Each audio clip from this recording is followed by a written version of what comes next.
नमस्कार शेतकरी भावांनो, माय बहिणींनो. आज मी आपल्याशी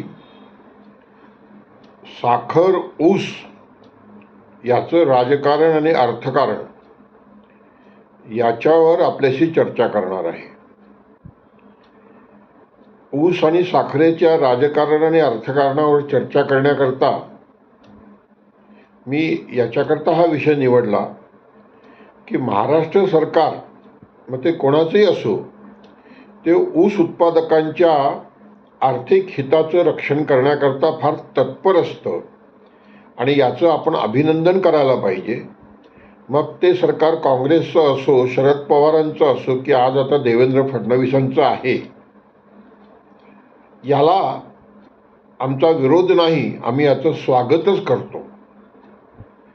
पण हीच तत्परता इतर पिकांकरता का नाही, हा प्रश्न आता विचारण्याची वेळ आलेली आहे.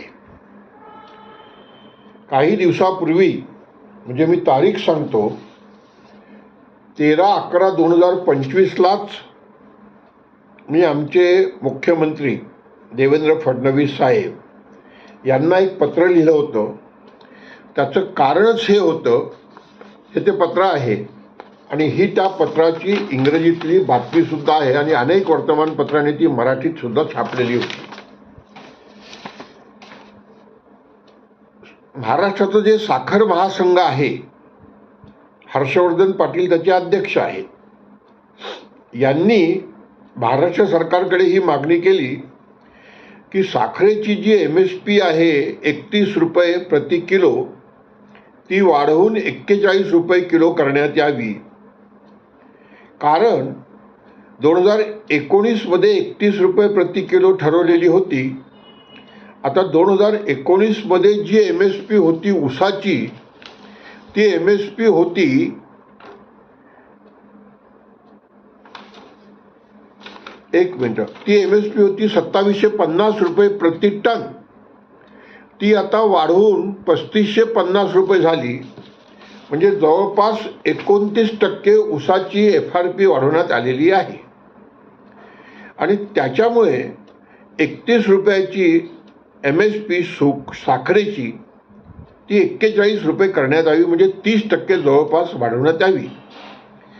पहिले तर ही MSP साखरेची काय आहे हे समजून घ्या. MSP म्हणजे मिनिमम सेलिंग प्राइस, कमीत कमी किंमत. त्याच्यावर कारखान्यांना बंधन आहे की तुम्ही 31 रुपयापेक्षा कमी किमतीत साखर विकू शकत नाही. आता जरा विचार करा की एकीकडे आम्ही मुक्त अर्थव्यवस्था 90-91 पासून म्हणतो आहे आणि साखरेला अशा प्रकारे सगळं सरकारचं संरक्षण आहे. हे विसरू नका, हे नोट करून ठेवा. आमच्या देशात दर महिन्याला कारखान्यांनी साखर किती विकावी हा कोटा केंद्र सरकार जाहीर करतं. आजही 90-91 नंतर, मुक्त अर्थव्यवस्थेचे 30-35 वर्ष झाल्यानंतर सुद्धा. मग शरद पवार असो की शरद जोशी असो, कुणीही या मुक्त अर्थव्यवस्थेमध्ये या सरकारच्या हस्तक्षेपाचा विरोध केला नाही, याची नोंद करून ठेवा. आमचा विरोध नाही, पण पुन्हा तोच प्रश्न की मग असं संरक्षण इतर पिकांना का नाही. पत्र लिहिण्याचं कारणच ते होतं. मी देवेंद्र फडणवीसांना तेव्हा पत्र लिहिलं कारण देवेंद्र फडणवीसांनी ही जी साखर महासंघाची मागणी आहे हर्षवर्धन पाटलांची, याच्याकरता केंद्र सरकारचे नागरी पुरवठा मंत्री जे आहेत त्यांना पत्र लिहिलं होतं की 31 रुपयाची 41 रुपये करण्यात यावी. म्हणून मी देवेंद्र फडणवीसांना लिहिलं की आपली ही तत्परता ऊस उत्पादकांकरता, याचं आम्ही स्वागत करतो, पण हीच तत्परता कापूस, सोयाबीन, मका, तेलबिया, डाळी पिकवणाऱ्या शेतकऱ्यांकरता का नाही. त्यांची MSP वाढवून आणि त्याचं संरक्षण याची मागणी आपण का करत नाही, असा प्रश्न मी तेव्हाच देवेंद्र फडणवीस साहेबांना विचारला होता. पण अजूनही त्या पत्राचं उत्तर नाही. आता परवा 27 तारखेला मुख्यमंत्री देवेंद्र फडणवीस साहेब, उपमुख्यमंत्री दोन्हीही एकनाथजी शिंदे आणि आमच्या आदरणीय सुनित्रा वहिनी आणि महाराष्ट्राचे काही मंत्री, महाराष्ट्राचे काही प्रमुख अधिकारी, विरोधी पक्षामधलेही काही माजी मंत्री, या सगळ्यांचं एक फार मोठं शिष्टमंडळ दिल्लीला गेलं होतं आणि देशाचे गृहमंत्री आणि सहकार मंत्री अमित शहा यांच्यासोबत यांनी या विषयावर चर्चा केली. ऊसाच्या, साखरेच्या भावावर, कांद्याच्या भावावर आणि आंब्याच्या पिकाला इन्शुरन्सच्या भावावर सुद्धा अशी बातमी आली.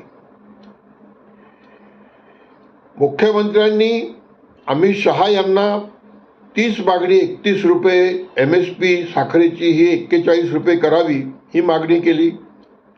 ऊसातनं इथेनॉल जास्त करण्याची परवानगी द्यावी ही मागणी केली. कांद्याचीही मागणी झाली की कांद्याची MSP वाढवून द्यावी, ती 1580 रुपये केल्या गेली आहे 1200 रुपयावरनं, आणि 2 लाख टनावरनं 10 लाख टन कांदा विकत घेणार याचीही घोषणा झालेली आहे. चांगली गोष्ट आहे. शेतकऱ्यांकरता जर केंद्र सरकार काही चांगल्या गोष्टी करणार असेल तर आपण त्याचं स्वागत करूया. पण प्रश्न असा आहे की साखरेकरता हे सगळं का होतं, ऊसाकरता सगळं हे का होतं आणि याचा अर्थ काय आहे. आणि म्हणून मी पुन्हा काल अमित शहांना एक पत्र लिहिलं. हे पत्र पूर्णपणे मी वाचूनच दाखवतो, म्हणजे मग आपल्याला विषय पूर्ण समजून जाईल, रिपीट होणार नाही. माननीय श्री अमित शाहजी, गृहमंत्री एवं सहकार मंत्री, भारत सरकार, नई दिल्ली. विषय: हम 60 रुपये प्रति किलो शक्कर खाने को तैयार है, पर हमें सोयाबीन, कपास, मक्का, दालें, तेल बीज को MSP भी नहीं मिलती. सहस्नेह नमस्कार. कल आपने महाराष्ट्र के मुख्यमंत्री माननीय श्री देवेंद्र जी फडणवीस और अन्य मंत्रियों के साथ प्याज और गन्ना, ओनियन और शुगर केन किसानों की समस्या पर चर्चा की. हम आपकी और मुख्यमंत्री जी की इस कदम के लिए स्वागत करते हैं. हमारे मुख्यमंत्री जी ने आपसे मिलकर शक्कर के MSP को 31 रुपये प्रति किलो से बढ़ाकर 41 रुपये करने की मांग की है. इस मांग को हमारा विरोध नहीं है. हमने देवेंद्र जी को इस विषय में 13/11/25 को ही पत्र दिया था. साथ में उस पत्र की कॉपी हम दे रहे हैं. आज शक्कर की MSP 31 रुपये प्रति किलो है, पर हम 45 से 50 रुपये प्रति किलो शक्कर खरीद कर खा रहे हैं. इसका अर्थ यह है कि भले ही शक्कर की MSP 31 रुपये प्रति किलो है, पर कारखाने उससे ज़्यादा दाम पर बेच सकते हैं. MSP 31 रुपये का मतलब इससे कम दाम पर कारखाने शक्कर नहीं बेच सकते हैं. अब जब 41 रुपये MSP कर दी जाएगी तो उसका मतलब ये होगा कि कारखाने 41 रुपये से कम दाम पर शक्कर नहीं बेच सकेंगे. मतलब बाजार में हमको 50-60 रुपये प्रति किलो शक्कर खाने की मानसिकता बनानी होगी. हमारा विरोध नहीं है. हमारी व्यथा इतनी है कि अगर सरकार गन्ने की FRP देने के लिए यह तत्परता दिखाती है तो फिर अन्य सभी किसानों के लिए सोयाबीन, कपास, मक्का, दालें, तेल बीज को MSP के संरक्षण की गारंटी क्यों नहीं देती है. माननीय महोदय, 1990-91 से हमारे देश में मुक्त अर्थव्यवस्था के ढोल बजाए जा रहे हैं, परंतु गन्ना शक्कर का अर्थशास्त्र कभी भी मुक्त अर्थव्यवस्था में नहीं रहा है. शक्कर आयात पर आयात कर और निर्यात को सब्सिडी की नीति का संरक्षण रहा है. MSP बढ़ाने की मांग इसी संरक्षण की मांग है. अन्य फसलों का आयात कर दाम गिराए जाते हैं. क्या यह अन्याय नाही आहे? इतर सगळे पिकं आयात करून तुम्ही भाव पाडता, पण साखरेला निर्यात सबसिडी देऊन भाव पाडण्यापासून रोखता किंवा स्वस्त साखर आयात करण्याकरता आयात कर लावता. हा प्रश्न मी अनेकदा बोललेलो आहे आणि आजही या पत्रात शहा साहेबांकडे उपस्थित केलेला आहे. हमारी आपसे विनम्र सवाल है कि किसान किसान में भेदभाव क्यों किया जाता है, आप मार्गदर्शन करें. आपका विनम्र विजय जावंदिया शेतकरी संघटना पायी. हे पत्र मी 29/5/2026 अमित शहा यांना पाठवलेलं आहे. त्याच्यासोबत मुख्यमंत्र्यांना लिहिलेल्या पत्राची प्रत सुद्धा पाठवलेली आहे. जरा समजून घ्या.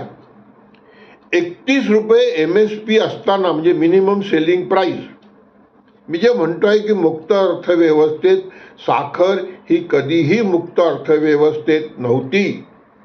याचा विरोध शरद पवार साहेबांनीही कधी केला नाही आणि शरद जोशी साहेबांनीही कधी केला नाही. सगळं संरक्षण जे सरकारचं मिळत होतं ते यांना हवं होतं. पण बाकीच्या पिकांकरता मुक्त अर्थव्यवस्था, मुक्त अर्थव्यवस्था, आणि बाकीच्या पिकांकरता आयात करून भाव पाडले तरी कुठेही कोणीही काही बोललेलं नाही. मित्रांनो, मी तुम्हाला पुन्हा आठवण करून देतो. साखरेवर जेव्हा जगाच्या बाजारात साखरेचे भाव 20 रुपये किलो झाले होते, तेव्हा ती साखर जर आयात केली असती झिरो ड्युटीवर इतर पिकांप्रमाणे आणि इथे 20 रुपये किलो साखर झाली असती तर ऊस उत्पादकांचं काय झालं असतं, तेव्हाही मी हे लिहिलं होतं. तेव्हा तर शरद जोशी साहेब जिवंतही होते. आत्ता एकदा अशीच मंदी आली तेव्हा शरद पवार साहेबांनी नितीन गडकरींकडनं हे वदवून घेतलं की 40 रुपये किलोच्या कमी, 40 रुपये किलोपेक्षा जर जास्त भाव बाजारात झाले तर साखर आयात करायची. विचार करा हो की 31 रुपये MSP असताना 40 रुपये किलोच्या वरती साखरेचे भाव झाले तरच आयात करायची. आता 41 रुपये किलो जर MSP झाली तर 60 रुपये किलोच्या वरती साखरेचे भाव झाले तरच आयात करायची, अशी मागणी होणार नाही का हो? आमचा त्यालाही विरोध नाही आणि म्हणून मी शहा साहेबांना पत्र लिहिलं की 60 रुपये किलो साखर विकत घेऊन आमची खाण्याची तयारी आहे. कारण आम्ही सुद्धा ऊस उत्पादकांचे समर्थक आहोत. कारण शेतकरी तितुका एक एक ही आमची शेतकरी संघटनेची जुनीच घोषणा आहे. मित्रांनो, आज जगाच्या बाजारात साखरेचे भाव काय आहेत? साखर निर्यात बंद केलेली आहे. त्याचा विरोध सगळीकडनं होतो आहे. राजू शेट्टी काय आणि तिकडचे नेते काय सगळेजण याचा विरोध करतात आहेत. पण आज जगाच्या बाजारात $430 $440 प्रति टन म्हणजे $43 ते $44 प्रति क्विंटल. याला जर आजच्या रुपयाने गुणलं, आजचे जो रुपयाचा अवमूल्यन आहे 94-95 रुपयाचा, 97 झाला होता तो आता 95 वर पुन्हा आला, तर जास्तीत जास्त साखरेचे भाव काय होतील? तर जास्तीत जास्त साखरेचे भाव हे 40 रुपये किलोच्या आसपास होतील. आता आमच्या देशात आज आम्ही 45-50 रुपये किलो साखर घेऊन खातो आहे, म्हणजे आटपार भाव आहे. साखर निर्यात करणं या भावात शक्य नाही अशी परिस्थिती आहे. पण तरीही साखर निर्यातीची मागणी होते आहे, हेही समजून घेतलं पाहिजे. उद्या जर रुपया आणखीन मजबूत झाला तर साखर निर्यात निगेटिव्हमध्ये जाणार आहे. पण साखर निर्यातीची मागणी जी होते आहे, कारण मी अनिल धनवट साहेबांशी कालच बोललो, जे स्वतंत्र भारत पक्षाचे राष्ट्रीय अध्यक्ष आहेत शरद जोशींच्या पक्षाचे. म्हटलं ही मागणी याच्याकरता होती आहे काही लोकांना साखर निर्यात करून डॉलरमधनं पैसे आणून आपले नंबर 2चे पैसे नंबर 1 मध्ये कन्व्हर्ट करण्याकरता सुद्धा याचा उपयोग होतो. मी याच्यावर आता फार विस्ताराने बोलणार नाही. पण या सगळ्या गोष्टी आहेत. 6 महिन्यापूर्वी खाजगी कारखानदारांनी 2 लाख टन साखरेच्या निर्यातीची मागणी केली होती आणि त्याच्यामध्ये रॉ शुगरची केली होती. त्यांचं असं म्हणणं होतं की रॉ शुगरला आज भाव नाही आहे पण उद्या भाव मिळू शकतात आणि रॉ शुगरची मागणी आहे. ऊसाकरता आणि साखरेकरता सरकार ही एवढी जागरूकता दाखवतं, पण कापसाला, सोयाबीनला, मक्याला, डाळींना, तेलबियांना MSP ही मिळत नाही तेव्हा ही जागरूकता नसते. इथेनॉलचा इश्यू साखरेबरोबर घेण्यात आला आणि एक खाजगी कारखानदार असं म्हणतो की आमच्याजवळ जेवढी कॅपॅसिटी आहे इथेनॉल तयार करायची त्याच्या फक्त 29% इथेनॉल आमच्याकडनं सरकार घेत आहे. पहिला प्रश्न हा विचारला पाहिजे की मुक्त अर्थव्यवस्थेमध्ये तुमच्याजवळ जर कॅपॅसिटी आहे तर तुम्ही पूर्ण उत्पादन करा आणि बाजारात विका. सरकारच्या हमी किमतीची गरज काय आहे? दुसरी मागणी अशी होते आहे की इथेनॉलची किंमत ही 72 रुपये प्रति लिटरपर्यंत वाढवण्याची गरज आहे. का बाबा, तुम्हाला इथेनॉलच्या एम एस पीची गरज काय आहे? मिनिमम सपोर्ट प्राईसची. आणि जर त्याला देता तुम्ही तर मग तुम्ही बाकीच्या शेतकऱ्यांना का देत नाही? मागच्या वर्षी मक्याला चांगले भाव मिळाले इथेनॉलमुळे आणि नितीन गडकरींच्या प्रचारामुळे. यावर्षी लोकांनी मका खूप लावला आणि मका बाजारात आला तेव्हा 1600-1700 रुपये 1800 रुपयाला विकावा लागला. कारण इथेनॉलचं अलॉटमेंट मक्याला कमी झालं म्हणतात. हे गडकरी साहेबांचंच म्हणणं आहे की मोदीजींनी इथेनॉलला कमी अलॉटमेंट केलं. आता ऊस उत्पादकांचे कारखानदार म्हणतात की आम्हाला अलॉटमेंट कमी आहे, मक्याला अलॉटमेंट कमी आहे, मग इथेनॉल हे काय चाललेलं आहे? विरोध नाही हो आमचा, पण आम्हाला 2400 रुपये मक्याची MSP का मिळाली नाही कोरडवाहू शेतीमध्ये? याचं उत्तर नाही आहे. आणि म्हणून मला असं वाटतंय की काल शहा साहेबांनी जो एवढा वेळ दिला उसाला, कांद्याला, याचं आम्ही स्वागत करतो. पण माझी या व्हिडिओच्या माध्यमातून आपल्या सगळ्यांच्या साक्षीनं शहा साहेबांना विनंती आहे की मग तुम्ही इतर पिकांची जी काही MSP जाहीर करताय A2FL वर 50%, स्वामीनाथन आयोगाप्रमाणे C2 + 50% जाहीर केलेली नाही या 12 वर्षात. कमीत कमी तिची सुरक्षा देण्याची गॅरंटी सरकार का देत नाही? दिल्लीमध्ये झालेल्या शेतकरी आंदोलनानंतर आपण ते करणार होतात. आमचे प्रधानमंत्री सतत असं म्हणत होते की MSP थी, MSP है और MSP रहेगी, पण याची पूर्तता झालेली नाही. यावर्षी कापूस उत्पादकांनी 7200-7000 रुपयाला कापूस विकला, 8100 रुपये MSP होती. सोयाबीन उत्पादकांनी 4200ला सोयाबीन विकलं, 5380 रुपये MSP होती. तुरीची MSP 8000 होती, आत्तापर्यंत 7200लाच तूर विकली. मी स्वतः विकली आहे माझी तूर 7200ला आणि सोयाबीन 4000 रुपयाला. हरभऱ्याची MSP 5800 रुपये 5885 रुपये होती, 5200लाच आत्तापर्यंत शेतकऱ्यांनी आपला हरभरा विकलेला आहे. ही वास्तविकता आहे. आणि तिकडे आमचे रमेश चंद नीति आयोगाचे म्हणतात की किसानों की आमदनी दुगनी हो गई है. अरे MSPच मिळत नाही तर किसानों की आमदनी दुगनी कशी होणार आहे? मला असं वाटतंय की शहा साहेबांनी आणि आमचे मुख्यमंत्री फडणवीस साहेबांनी आमच्या या व्यथेकडे सुद्धा लक्ष द्यावं.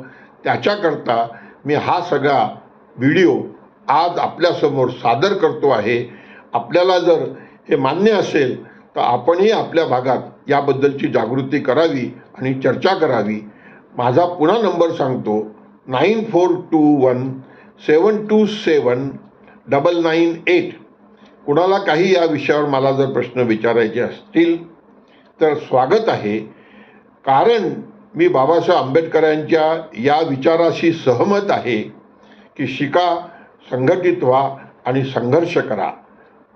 माणसाला माणसासारखा जगण्याचा अधिकार देणारी राजकीय, आर्थिक, सामाजिक व्यवस्था यातूनच निर्माण होईल आणि ती नवीन पिढीने निर्माण करावी. हीच माझी आपल्या सगळ्यांना विनंती. नमस्कार, धन्यवाद.